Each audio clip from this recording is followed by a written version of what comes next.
have you taken your children to the Iron Man movies? Oh, of course. Absolutely. Yeah.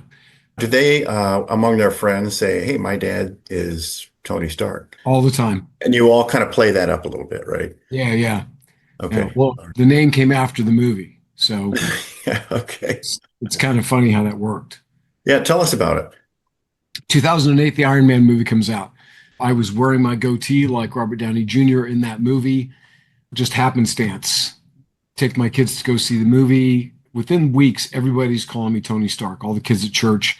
I was volunteered at a church, a lot of kids stuff, and so like literally hundreds and hundreds of kids start calling me Tony Stark, Oh, that's and great. it stuck. But I didn't really feel like Tony Stark. I wasn't in great shape. I was like not taking care of myself, but I kind of resonated with it. I was in this really intense warrior circle group, and I said, I'm stepping into this.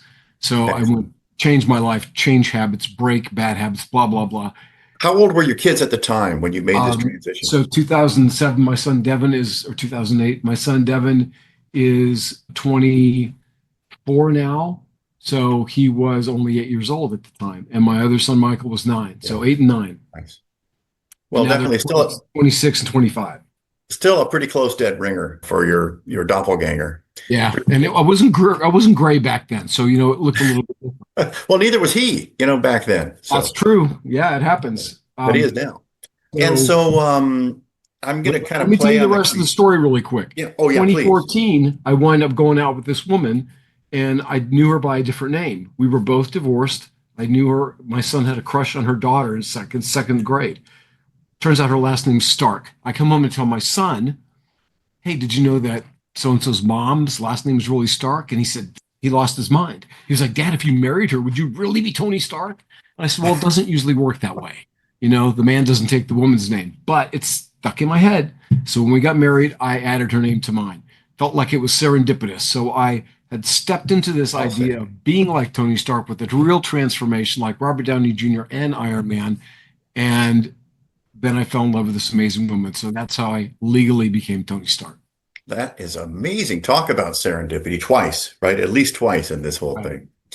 thing. Before we start to talk about your heroisms as a founder of a company and all of that, in the context of being a dad, Tony Stark, Iron Man, protects his loved ones, right?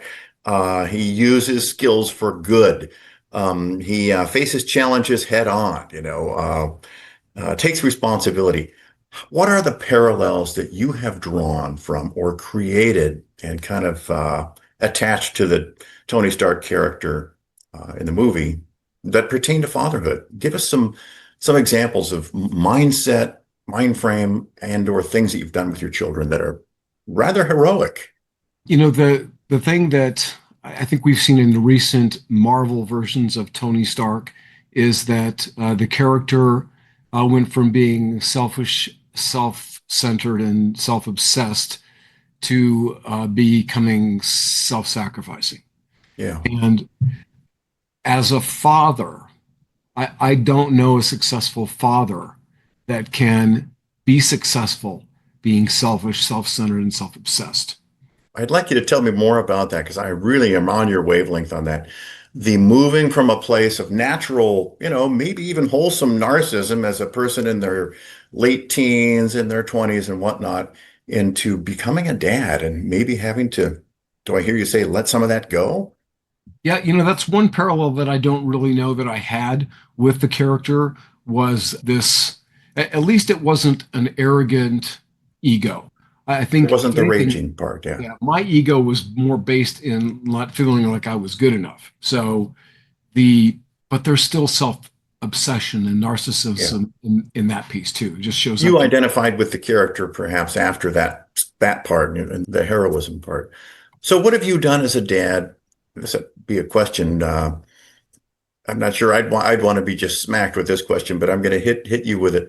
What have you done with as a dad that's frankly heroic? when I so first of all, I never wanted to be a dad. That was the thing because I didn't feel like I had anything to offer. I had a pretty tough childhood, lots of bad things happened. I didn't feel like I had anything to offer and I was going to screw them up. But I fell in love with my first wife who already had two kids. And I gave up my acting career to put all the nest egg towards funding getting custody of those boys. And I raised them from 7 and 3. They're in their 30s now. That was one thing. But my my that same woman, when she was pregnant with my second son, she was having all kinds of issues on prescription medications for real pain problems, but she got into trouble and she wound up, being incarcerated. So I made a decision to leave my position at the company that I built with my brother as vice president and go be with my boys. I didn't want them to have a nanny. I didn't know how to deal with all of this stuff. And so I gave up my acting dream, which I was really succeeding at, and I gave up my ownership and position in this company because I felt like I needed to be there for my sons. At the time, I didn't really think about it being heroic. I only say that because my sons repeatedly say to me, Dad, you're my hero. And so, I just feel like that's what a man does. That's what you're supposed to do. So I didn't look at it as heroic. The only reason I even share that as an example is because that's what my boys have reflected back to me. I have a good friend, and he plays. He and the Summer Theater in Seattle. He played William Shakespeare to come out and introduce the acts at the Shakespeare Festival. And he once said we worked at the same place, and he said, "Time for me to go home and be a dad." And he was an actor, okay, and so it was kind of tongue in cheek, but he was kind of switching roles from the role he was in. And I think we were all out somewhere in the evening doing something, having some fun. And he said, "Well, time for me to go home and be a dad." And I got to thinking, wow, and I was a dad at the time too. I thought, huh, that's either a really fair description of the switching gears that we all kind of tend to go through. But I thought I gave it some more import because he was an actor. You gave up something of an acting career to step into, gosh, the role of being a dad, but I'm not going to call it a role. It's very sincere. How much of your initial efforts, or maybe even present efforts that have kind of led to your kids calling you the hero, their hero, was based on a little bit of acting or fake it until you make it? I think for me, there's been a lot of this act as if, right? Like maybe I don't feel or believe or actually am not equipped for what's in front of me yet. But, I have two choices. We all have two choices at that point. Either we push forward, figuring out or believing we'll figure it out along the way, or we throw our hands up in the air and we blow our opportunity. There was plenty of times when I acted, differently than how I felt. You can't, we don't get to have everything we want as a parent, as a father. There are times when the things that are important to me in the moment must give way for what is more important for our children, not just in the short term, but also in the long term. Hope that answers the question. It does. It does. And it kind of tees us up for a segue. You've utilized some of that thinking, I would guess, based on what you've said, in your business, your organization, your company. Like, tell us about your company. It's Arizona Marketing. Yeah, tell me about it. Scott, that's one of the letters. It's absolutely brilliant concepts, marketing and consulting incorporated. And I am in Arizona. And it's that I started this business when I left my brother's company. My brother's Joe Polish, and we started a company which eventually became Genius Network. Okay. Joe's one of the most connected people on the planet. So when I left that company, the skills that I had were marketing and copywriting, right? Those were the things that I could do outside of being a VP. You can't be a VP if you don't have a company. So I I started doing consulting and marketing for individuals, basically one-on-one. That's what I started my company as. And today, 30 something years later, I've generated over 400 million in revenue for clients. I've worked for some of the top people in the world, celebrities like Paul Abdul, coaches like Dean Graziosi. I've had the honor to work for a lot of really neat people. But what I really love doing is helping entrepreneurs and even service companies really get to that next level. Maybe people that are stuck at six figures or, even close to the seven figures or at seven figures, but they want to jump. Like when I Right. started with Dean, he was at, 2 million and we went to 10 and then we went to 100. So I help people by identifying opportunities and helping them create better offers and nailing their message to their audience so that they have a greater impact and convert more sales. That's fantastic. And of course, you're positionally, I say of course, but it's become obvious to me that you would be well positioned. And I would think willing to answer this question. What are the parallels, the real parallels between parenting and being a frankly super successful founder and CEO and of your company that really stand out, not just metaphorically, but does the one feed the other? Does the other feed the one? Tell me something about that. Yeah, there's a lot of parallels. Number one, like nobody is going to get up and do it for you, right? Every single day, no matter what's going on, I get up and be a dad. And if I'm running a business, I get to get up and be a business owner, right? Be a CEO. I don't get to pass that off to someone else. What happens if I try? Maybe I get a good babysitter, maybe I get a good assistant, but eventually, that role is not as important to anyone else as it is to me. That's a Yeah. number one parallel. Number two is it's all my responsibility. It's all my fault. The minute I give up leadership, pass the buck, try to make excuses, I've made a grave error. It's going to fall apart. If I take the attitude that every result I get is something that I generated, it stops me from being a victim.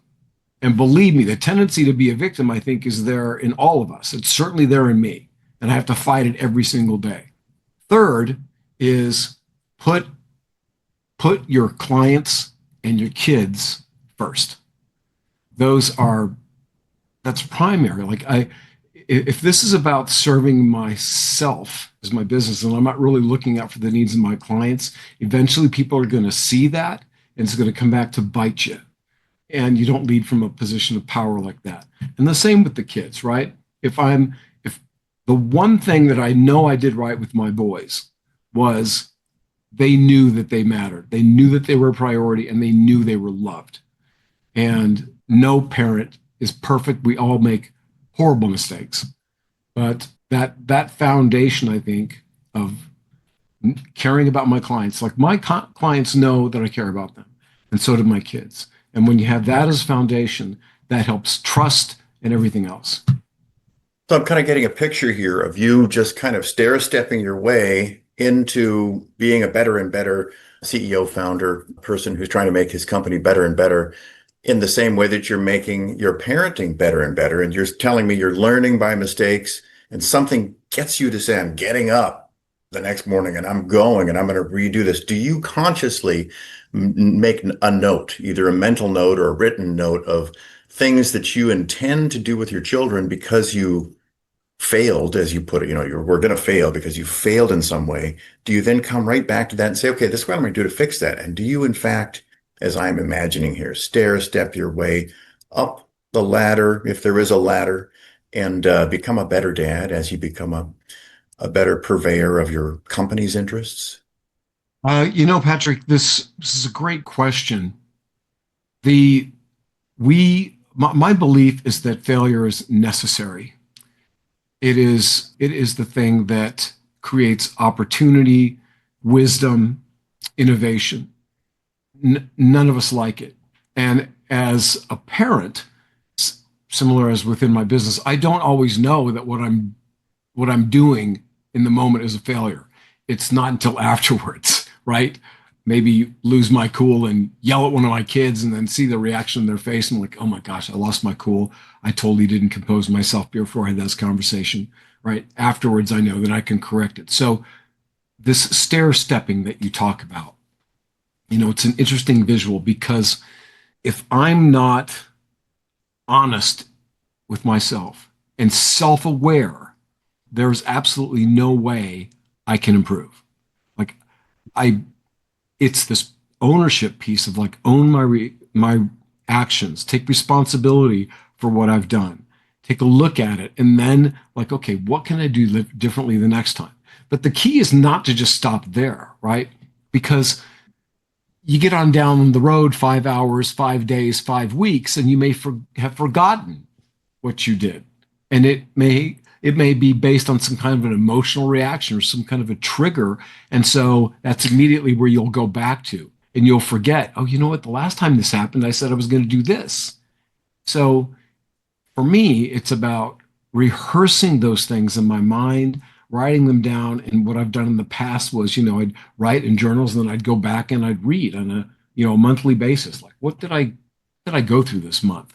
To try and cement these things in my mind, because for me, behavior change isn't easy. It requires a tremendous amount of focus and practice. Wow. I keep trying. I don't want to put words in your mouth, but nor to be cliche here, but it's more of kind of a mindset thing where you're saying, look, I've grown because of this assemblage of things. No, I'm not trying to keep track of all of them all the time. I'm not writing down every little thing, but I myself, Tony, the dad, is remembering this cluster of things as kind of a group of things, and I'm going to do generally and specifically good stuff based on what's happened in the past, but I'm not thinking about specifics because there are too many specifics. I mean, you're building your mindset. You know you can do it.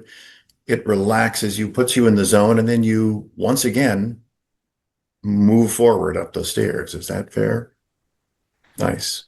Yeah, that as I think about it, the I couldn't describe like a standard process for everything, because not everything requires the same amount. For example, there was a few years ago when I was going through, you talked about mindset, so I'm going to address that in this example, where I was going through a period where I was feeling extremely down on myself. This was after my divorce. I couldn't save my wife. I couldn't fix things with her. My business was struggling. I was, I felt like a failure in so many different ways. And I saw how I was showing up for my kids. I was there, but I was just there. I was so caught up in how I felt. What I did was I became aware of all the negative messages I was allowing running through my head, right? And so I went and I'm a person of faith, so I went into theological stuff and I pulled out some phrases about who I really am, and I wrote those things down. I put them on 3 sheets of paper and stuck them in my mirror in the bathroom. So twice a day I would see them minimum, right? Because I'm at least brushing my teeth in the morning and at night. And as I'm there, I'm reading them out loud. And it took about 30 days, but I noticed that there was this massive shift in me. And so there are times when that was a process that I did one time, right? But there are little mini versions of that. I'm sure that your listeners, everybody's written something on a post-it note or on a piece of paper and stuck it up, or they bought some kind of an inspirational poster with a phrase that had meaning to them, right? Because we want to program our minds. So when it comes to, doing repeating little things and setting our mind, it's like I've found a number of different things that work for me. It has to be simple though. Like I don't do well with complex things. Like if you give me 39 steps to a better life, it's Right. like, But if you discover in happenstance or in retrospect that 30 days is about what it took for those affirmations to kick in, then you were able to get back in the zone and that kind of thing works for you. right, absolutely. Yeah.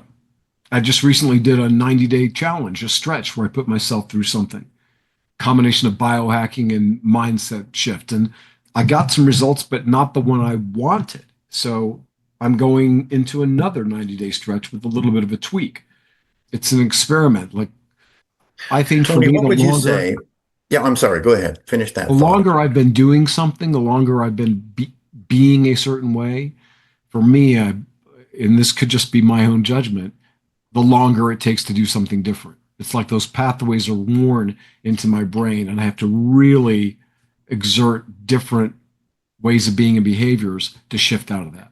Wow. Now that's deep. I like that. That's it's all very deep and cool. So you're aware of patterns that you want to shed. And so you say, okay, I'm going to get rid of this pattern and I might supplant it with this new mindset, or a new mindset might emerge just because of the absence of what you perceive as a negative. Let me ask you this, Tony. What would you say specifically are three things that a good dad can or should do with or for his children? And I put the should in there just to be sort of torturous and really say, hey, what are three things a dad can or should do with or for his children, to kind of put you on the spot and say, what, here they are. I don't know how to prioritize these, That's okay. but I will say that first and foremost, model the kind of behavior that you want your children to see as, if you're a girl dad, act like the kind of man you would want your girl to fall in love with. Be the man that is right for her so that she doesn't wind up being attracted to somebody dysfunctional. If you're a boy dad like me, I've been blessed to be both now because I have stepdaughters, but model what it's like to be a man of integrity. And to that point, you've got to get your shit together as a man if you're going to be a father, right? If you are laden with addictions and dishonesty and you're like, I hope you correct those things because we have enough bad dads raising kids who are living in pain and dysfunction on this planet. We don't need any more of that. We need real men who will stand up and be honorable, be men of integrity, like show children what a real man is. We've lost that in today's day and age. Men have been demonized. And so it's tough to be a dad sometimes because you don't know, what that actually looks like.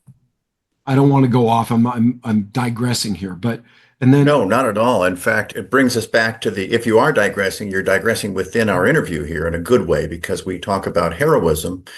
And so perhaps part of the heroism of being a dad, to hear you tell it, is to say, man, I have got to shed those parts of me that are undesirable, and I need to visibly pull off either a really good act or be very, very sincere and change myself, as really the only path to legitimately do that and sell it to your kids, right? I mean, you're going to have to do the real changing and the real work.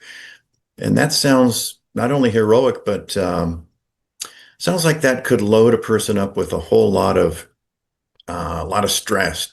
Maybe you've experienced a lot of stress as you made some of those transitions, but hey, change is never easy. I one of my clients, Tom Feltenstein, we talked about him writing this book and he did it. It's called, let's see, Change is Good. You go first. And it's so funny, but you mentioned act. You can't act in front of your kids, right? They're going to see through that. You have to be authentic. Now, I understand none of us like looking at ourselves and looking at the ugly parts of us and the dysfunctional parts and the parts where we're ashamed. But look, man, it's so worth it. Like you have one life here, right? Step into the uncomfortable parts because that's where transformation happens. And I guarantee I you, like that. I like the that. pain that I felt having to take a look at the ugly parts of me is far less than the pain I would have felt if I didn't step into that and look back at the regret over what kind of impact I had, not only on my own children, but on the world, because I refused to have the courage to address my addictions, to Yeah. address my trauma issues, to address my behaviors and my habits, right? So you can't act, not in the important things and not for too long, maybe in the moment. And also, we're not gonna we're not gonna be able to control everything. Like I can't control everything that happens, and so I've lost my train of thought here. I apologize. No, I, this is good. It's very good. If you did, that gives us a segue here for me to say it's interesting how you're very kindly, faithfully sticking to the topic of fatherhood, even though I didn't ask you just to stick to that.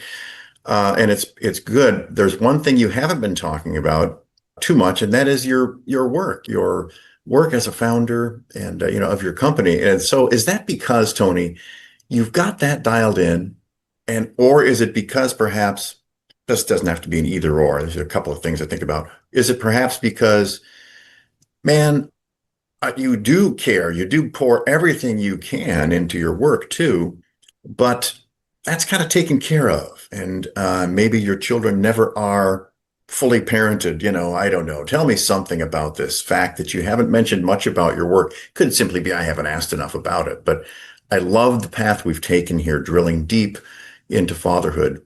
And we can remain there. But for a moment, tell me something about why we're not talking about your work here at all as we talk about your life as a dad, and or tell me a little bit about your work if we should, or tell me why we should just keep on talking about ourselves and being the best dads we can be and people we can be. My understanding was that the topic that you were most interested in hearing about was the aspect of fatherhood, and that's why I've been focusing on it. Absolutely.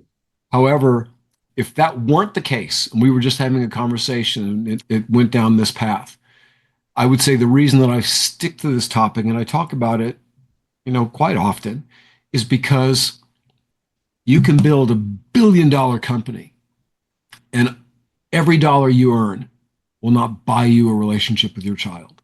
You can work 120-hour weeks and crush it.